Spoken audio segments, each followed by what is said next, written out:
नमस्कार, मैं हूं अभय श्रीवास्तव और आप देख रहे हैं सासा polity my point of view. आज है 28 दिसंबर 2022। ठीक आज से 137 वर्ष पहले 28 दिसंबर 1885 को एक अंग्रेज कर्मचारी जो ईस्ट इंडिया कंपनी का एक स्टाफ था, एक कर्मचारी था, एओ ह्यूम, एलन ऑक्टेवियो ह्यूम, उसने इंडियन नेशनल कांग्रेस की स्थापना की। उसके पहले फर्स्ट प्रेसिडेंट बने डब्ल्यू.सी. बनर्जी और उसके बाद से बहुत सारे परिवर्तन हुए, बहुत सारे उसके पॉलिसियां बदली और अभी के हम कांग्रेस है उसको भी वो क्लेम करती है कि वही इंडियन नेशनल कांग्रेस है। लेकिन आज हम इसी पर बात करेंगे कि क्या इंडियन नेशनल कांग्रेस रियली वास्तव में भारत की स्वाधीनता प्राप्त करने के लिए बनी थी, भारत को अंग्रेज़ों से आज़ाद कराने के लिए बनी थी? ऐसा मुझे नहीं लगता, क्योंकि ये वामपंथी इतिहासकार जिन्होंने कांग्रेस के समर्थन में ऐसी ऐसी बातें पढ़ाई हैं, 100 वर्ष तक, 100 ईयर्स ऐसी झूठी बातें पढ़ाई गई सारे भारतीयों को। सोचिए वो क्या बोलते हैं कि अंग्रेज़ों ने एक पार्टी की स्थापना की ताकि वो स्वतंत्रता दिला सके भारतीयों को। अब कोई मूर्खी होगा जो मानेगा कि अंग्रेज़ों से ही स्वतंत्रता दिलाने के लिए एक इंडियन पार्टी की स्थापना की। रियलिटी क्या है? ये वामपंथी इतिहासकार भी कहते हैं कि उन्होंने एक सेफ्टी वॉल्व के रूप में कांग्रेस की स्थापना की थी, क्योंकि 1857 के बाद उन्हें लगने लगा था कि अगर ऐसा कोई रिवोल्ट फील हुआ तो बहुत सारे अंग्रेज मारे जाएंगे। तो इसलिए वो कहते हैं वामपंथी, ये मेरा नहीं, लेफ्टिस्ट जो हिस्टोरियन है उन लोगों का कहना है कि एक जैसे प्रेशर कुकर में एक सेफ्टी वॉल्व का होता है, जहाँ से अगर प्रेशर ज़्यादा हुआ तो वहाँ से वो प्रेशर कुकर फूटे इससे पहले वहाँ से भाप निकल जाए, जिसे सेफ्टी वॉल्व कहते हैं। तो उनका कहना था कि उसी सेफ्टी वॉल्व के रूप में ही इंडियन नेशनल कांग्रेस की स्थापना अंग्रेजों ने की। तो पहली बात तो यही गलत है, ये बात कहना ही गलत है कि भारतीय राष्ट्रीय कांग्रेस ने स्वतंत्र भारत को अंग्रेजों से स्वतंत्रता दिलाने के लिए बनाई थी या इसमें उसकी कोई भूमिका थी। ये मुख्यतः प्रमुख रूप से अंग्रेजों को बचाने के लिए और अंग्रेजी सत्ता को भारत में स्थापित करने के लिए बनाई गई एक पार्टी थी। और इसमें वही लोग इसके अध्यक्ष भी बने या इसके जो भी सदस्य रहे शुरू में, वो सारे कहीं न कहीं अंग्रेज समर्थक थे या अंग्रेजी स्कूल में पढ़े हुए थे, लंदन से पढ़े हुए थे, इंग्लैंड से पढ़ के आए हुए लोग ही इसके सदस्य हुआ करते थे। इसके अलावा इसके बहुत सारे अध्यक्ष भी बने जो विदेशी थे। अब इसमें एक महिला के बारे में होम रूल लीग जो चलाई थी, एनी बेसेंट, उनके बारे में भी इतिहास में बहुत ही चर्चा किया जाता है। और उनके होम रूल लीग की स्थापना जो हुआ था, उन्होंने ऐसे जो वामपंथी इतिहासकार हैं वो कहते हैं कि भारत में स्वायत्त शासन स्थापना करने के लिए एनी बेसेंट ने होम रूल लीग की स्थापना की थी। लेकिन एक सामान्य सेंस से, सामान्य बुद्धि से भी सोचा जा सकता है कि कोई भी विदेशी जो भारत में रह रहा है, भारत पर शासन कर रहा है, उसको भारतीयों को आज़ादी देने के लिए कोई पॉलिटिकल पार्टी, कोई राजनीतिक संगठन की स्थापना क्यों करेगी? लेकिन कहा जाता है किया, और वो अपने आप को राष्ट्रीय स्वतंत्रता संग्राम के अग्रणी मानते हैं। उनका दावा है कि उन्हीं के चलते भारत को आज़ादी मिली।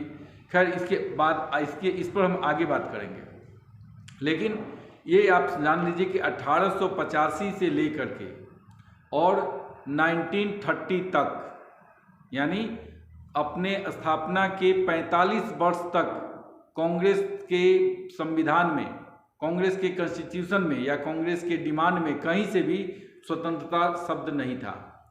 वो स्वायत्तता की बात करते थे, अंग्रेजी शासन के अंतर्गत ऑटोनॉमी चाहिए, ये था कांग्रेस का डिमांड। अब उस कांग्रेस में भी कुछ लोग बाद में आके गरम दल और नरम दल हुए। गरम दल जो बिपिन चंद्र पाल, लाल बाल पाल के नाम से फेमस हुए हैं, तो ये लोग बाद में फिर दोनों का विलय हो गया 1916 में। लेकिन ये भी जानिए कि वो विलय इतना खतरनाक रहा कि उसी समय 1916 में जिन्ना के ही मध्यस्थता में मुस्लिम लीग के साथ कांग्रेस एक समझौता करती है, लखनऊ पैक्ट, और वहीं लखनऊ पैक्ट के कारण पाकिस्तान का जन्म होता है। वो लखनऊ पैक्ट जो सीड था, सीड का काम, बीज का काम किया था, और उसी वही बीज अंकुरित होकर के 1947 में एक अलग देश बन गया जिसे पाकिस्तान कहते हैं। ओके, अब आता है कि यहाँ तक तो रहा ये गर्म दल और नरम दल कांग्रेस की भूमिका। अब बात यह है कि कांग्रेस ने कौन सा स्वतंत्रता आंदोलन लड़ा था। जैसा मैंने कहा कि पहले ये तो आपस में ही लड़ रहे थे कि कौन नरम दल है, कौन गर्म दल है। अब गर्म दल वाले के ऊपर पुलिस थोड़ा बर्बरता दिखाती थी, कड़ा कार्रवाई करती थी। लाला लाजपत राय की मृत्यु भी उसी में हो गई, ये लाठीचार्ज में ही उनकी मृत्यु हो गई। लेकिन जो नरम दल के लोग थे उनको सारी सुविधाएं दी जाती थी। ब्रिटिश उन्हें सब सुविधाएं मुहैया कराते थे ताकि वो कोई आंदोलन नहीं कर सके। फिर भी ये 16 में आकर के 1916 में दोनों दल एक हो गए। उसके बाद से चाहे वो 1920 में गांधी जी आते तो 1917 में ही है, लेकिन 1915 में आए, 1917 में चंपारण सत्याग्रह शुरू हुआ, और उसके बाद 1920 में, अब सोचिए, ये भी एक अपीजमेंट के गांधी जी का भी मैं बार बार कहता हूँ कि कोई महापुरुष हैं, हम उनकी इज्जत करते हैं, लेकिन ऐसा नहीं कहा जा सकता कि कोई महापुरुषों से गलती होती ही नहीं है। अब सोचिए, मुसलमानों को खुश करने के लिए ये अपीजमेंट पॉलिसी देखिए, उस समय तक पाकिस्तान का डिमांड भी नहीं था, लेकिन फिर भी 1916 में लखनऊ पैक्ट में उन्हें अलग से निर्वाचन क्षेत्र दे दिया गया। वहाँ से सिर्फ मुसलमान ही चुनाव लड़ सकते हैं, उसका सेपरेट इलेक्टोरेट का व्यवस्था कर दिया गया। मतलब मुसलमानों को एक अलग स्टेटस 1916 में ही दे दिया गया था, ये सोच करके कि इससे हिंदू मुस्लिम एकता बढ़ेगी। लेकिन कोई भी तुष्टीकरण, कोई अपीजमेंट पॉलिसी कभी भी एकता नहीं बढ़ाती है। हुआ वहीं। अब दूसरा प्रयास फिर गांधी जी के द्वारा भी हुआ। 1919 में खिलाफत आंदोलन शुरू हुआ। अब खिलाफत आंदोलन क्या है कि टर्की का जो सुल्तान था, टर्की का जो मुस्तफ़ा कमाल पाशा ने टर्की में कुछ सुधार किया और वहाँ के खलीफा पोस्ट को, कैलिफ को एबॉलिश कर दिया, हटा दिया। अब टर्की में सुधार हो रहा है तो उसका विरोध इंडिया में हो रहा है, सोचिए। और ये मान के गांधी जी भी ये सोचते हैं कि अगर टर्की में जो कुछ हुआ है उसका विरोध भारत के मुसलमान कर रहे हैं और मुसलमानों के पक्ष में कोई आंदोलन किया जाए तो उससे हिंदू मुस्लिम एकता बढ़ेगी, ये गांधी जी की सोच थी। और उन्होंने असहयोग आंदोलन किया, खिलाफत आंदोलन को भी सहयोग दिया, और 1920 में असहयोग आंदोलन शुरू किया, जो एक सामान्य घटना, चौड़ी चौड़ा में एक सामान्य घटना हुई जहाँ पुलिस स्टेशन को एक उग्र भीड़ ने आग लगा दी, और उसी के आधार पर उस आंदोलन को वापस ले लिया गया। उसके बाद से 1920 से लेकर 1930 तक कहीं कोई आंदोलन नहीं होता है, कहीं कोई, बल्कि ये कभी स्वराज पार्टी बनती है, कभी मोतीलाल नेहरू अलग बनते हैं, कभी मोतीलाल नेहरू कांग्रेस के अध्यक्ष बनते हैं, कभी उनका बेटा अध्यक्ष बन जाता है जवाहरलाल नेहरू, ये सारे चीज़ होते हैं। लेकिन आंदोलन के नाम पर कुछ नहीं हुआ। पूरा राष्ट्रीय स्वतंत्रता आंदोलन में अगर आंदोलन माना जाए तो 3 आंदोलन कहा जा सकता है। एक असहयोग आंदोलन जो पूर्णतः फेल्योर हो गया था, जब वो क्लाइमैक्स पर पहुंच रहा था उसी समय गांधी जी ने उसे अपनी एक ढंग से अपरिपक्वता, मेरी नज़र में अपरिपक्वता थी, गांधी जी को फिरता वापस नहीं लेना चाहिए था, फिरता नहीं करना चाहिए था, लेकिन किए। और असहयोग आंदोलन जब जनता उग्र थी, जनता स्वतंत्रता आंदोलन में होम चुकी, अपने आप को होम कर चुकी थी, वैसे में वापस लेना छोटी घटना पर शायद उचित नहीं था। खैर, अब उसके बाद आगे बढ़ते 1930 में सविनय अवज्ञा आंदोलन, सविनय अवज्ञा सिविल डिसोबीडियंस मूवमेंट शुरू किए, और उस मूवमेंट के आधार पर वो नमक सत्याग्रह वगैरह जो हुआ इस बीच में हुआ है, और लास्ट में क्विट इंडिया मूवमेंट 1942 में। अब आप बताइए, 3 आंदोलन 10-10 साल 12 साल के गैप में होता है, और ये आंदोलन ये आपको स्वतंत्रता दिला दिए। और जो लोग अपने जान की बाजी लगा रहे थे इस बीच में, जब कांग्रेस सोई हुई थी उस समय भी जवाहरलाल नेहरू को सारी सुविधा दी जाती थी, और सुभाष चंद्र बोस 1938 की बात, 1938 में सुभाष चंद्र बोस को नज़रबंद कर दिया गया।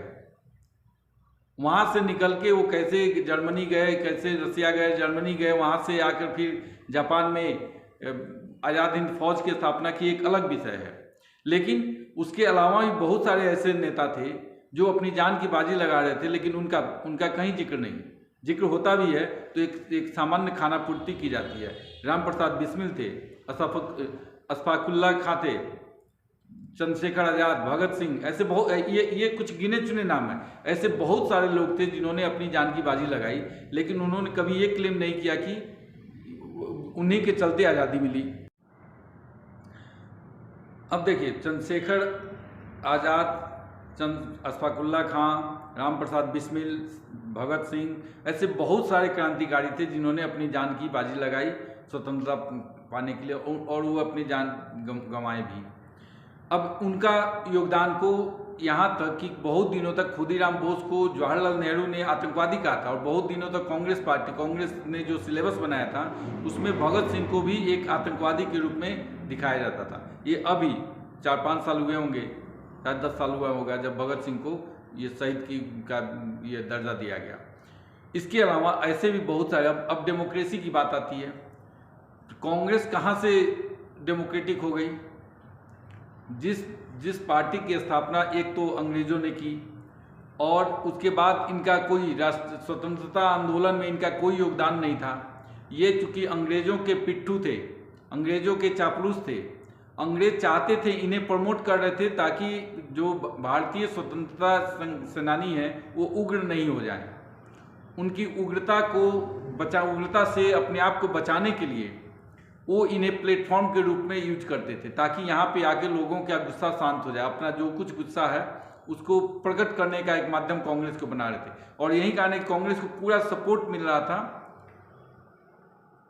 अंग्रेजी सरकार से। अब सोचिए, एक ऐसी पार्टी थी जो अंग्रेजों के विरुद्ध लड़ रही थी अंग्रेजों के सहयोग से, और ये आंदोलन आज़ादी दिलाई आपको, हम अभी तक यही पढ़ाया जाता है। इसके अलावा कितनी डेमोक्रेटिक है, कितनी लोकतांत्रिक है। अब देखिए, सुभाष चंद्र बोस जब जीत के आए तो उन्हें महात्मा गांधी ने दूसरे टर्म में जब उनका इलेक्शन हो रहा था, महात्मा गांधी ने अपना एक उम्मीदवार खड़ा कर दिया, पट्टाभी सीतारामैया को। और पट्टाभी सीतारामैया,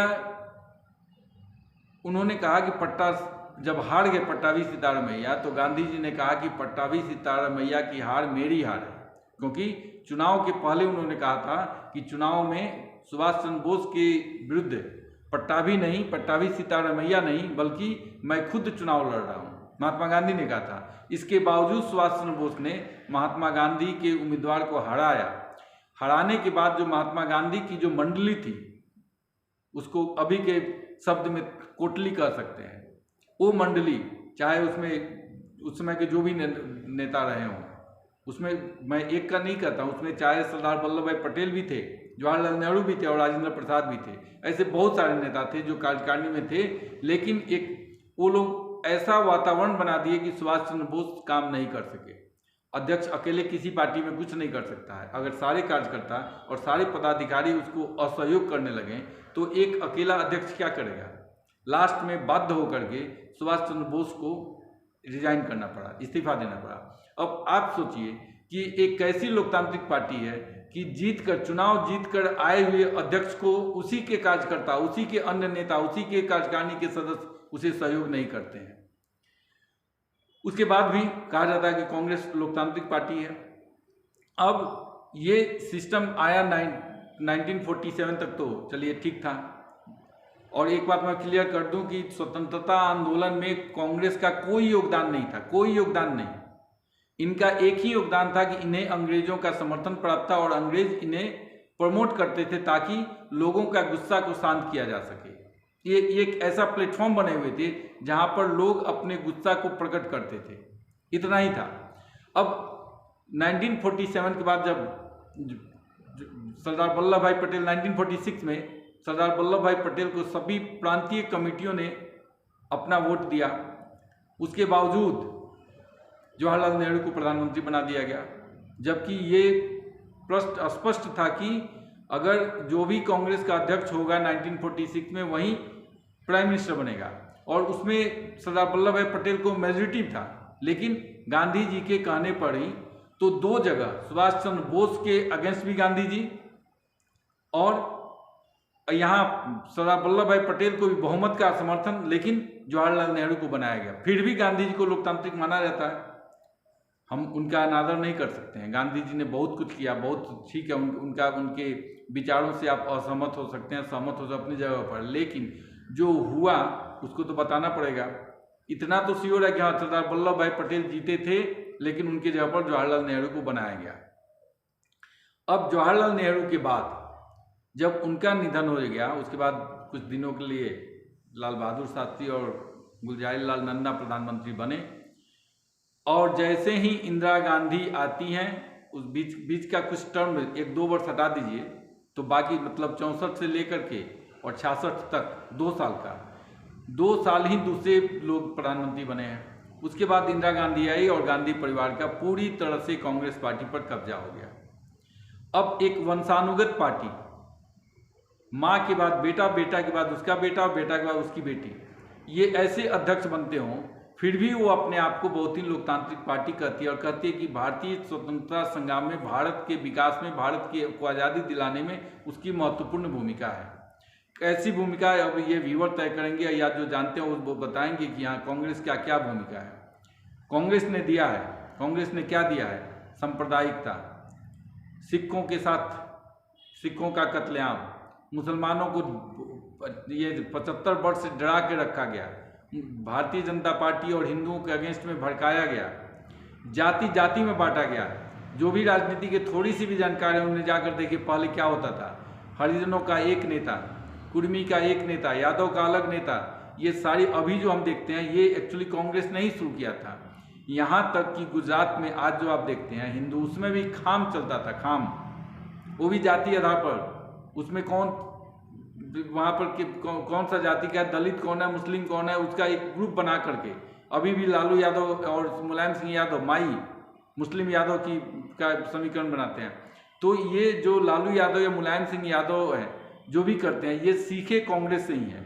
तो देश को जातिवाद में, राजनीतिक जातिवाद में फंसाने वाली भी कांग्रेस है, सांप्रदायिकता में फंसाने वाली भी कांग्रेस है, देश के विभाजन की जिम्मेदार भी कांग्रेस है, देश में जो भ्रष्टाचार पनपा, उस भ्रष्टाचार की जननी भी कांग्रेस है, भाई भतीजावाद की जननी भी कांग्रेस है, वंशवाद की जननी भी कांग्रेस है। जो अव्यवस्था फैली, जो विकास के जगह पर अपने भाई भतीजावाद, जातिवाद या सांप्रदायिक आधार पर जो डिसीजन ली गई, सब का कारण कोई है तो कांग्रेस है। अब लोग पूछते हैं कि इंडियन नेशनल कांग्रेस का योगदान। मेरा एक सिंपल साधारण सा क्वेश्चन है कि 1947 में इंडिया आज़ाद होता है और 1948 में चाइना, 1948 में माओ के नेतृत्व में वहाँ नेपाल चाइनीज कम्युनिस्ट पार्टी आती है। अब वहाँ पे चाइना अभी संसार का दूसरा सबसे बड़ा इकोनॉमी बन गया, अमेरिका के बाद सबसे ताकतवर देश बन गया। आपको कौन रोका था? आप क्यों नहीं बने? वहाँ पर भी गरीबी थी, उसका जनसंख्या भी आपसे ज़्यादा था, वहाँ पर भी इलिटरेसी थी, गरीबी थी, भूखमरी थी, बेरोजगारी थी, फिर भी उस देश ने अपना विकास किया। और आप चूँकि भ्रष्टाचार में लिप्त हो गए, राजनीति वोट पाने के लिए आपने जातिवाद को फैलाया, आपने हिंदू मुस्लिम में वैमनस्य पैदा किया ताकि मुसलमान डर के आपको वोट देते रहे, आपको आरएसएस का डर दिखाया गया, भाजपा का डर दिखाया गया, मुसलमानों को डर दिखाया गया। और ये बहुत सारे ऐसे कांड रहे जहाँ कांग्रेसियों ने कभी भी देश विकास पर ध्यान दिया ही नहीं। अभी जितना आज तक मोदी जी के आने के पहले कोई ऐसा हाथ हथियार आया नहीं जिसमें इन्होंने कमीशन नहीं लिया हो, और ये सबको पता भी चल जाए। बोफोर्स में हुआ था, अब सजा मिलना नहीं मिलना अपने जगह पर है, इसलिए कि जो प्रमाण थे, जो प्रूफ थे, ये लोग हटा दिए। उस समय इन्हीं की शासन थी, क्वात्रोची आया, पकड़ाया, उसको भगा दिया गया। तो ऐसे कंडीशन में प्रूफ नहीं मिला, ठीक है, बच गए, लेकिन सब में कमीशन। और अब उन्हें यही आश्चर्य लगता है कि ये कैसा एक चाय वाला, एक गरीब घर का बेटा आके इतना प्रगति कैसे कर रहा है। ये अगर ऐसा ज़्यादा दिन रह गया तो फिर कांग्रेस के लिए दिक्कत हो जाएगी। तो ये उल जलूल आरोप लगाते रहते हैं। जो आरोप मैंने लगाया है आप उसका जवाब कांग्रेस से पूछिए। मैं गारंटी के साथ कर सकता हूं कि कांग्रेस के पास इसका कोई जवाब नहीं है कि चाइना के से आप पीछे क्यों रह गए। आज़ाद तो दोनों साथ में हुए थे, गरीबी दोनों जगह थी, बेरोजगारी दोनों जगह थी, फिर क्या हुआ? कोई जवाब नहीं है। चलिए आज के लिए बस इतना ही। अगर ये वीडियो अच्छा लगा हो तो आप लाइक करें, शेयर करें, सब्सक्राइब करें। आपने ये वीडियो देखा इसके लिए आपको धन्यवाद।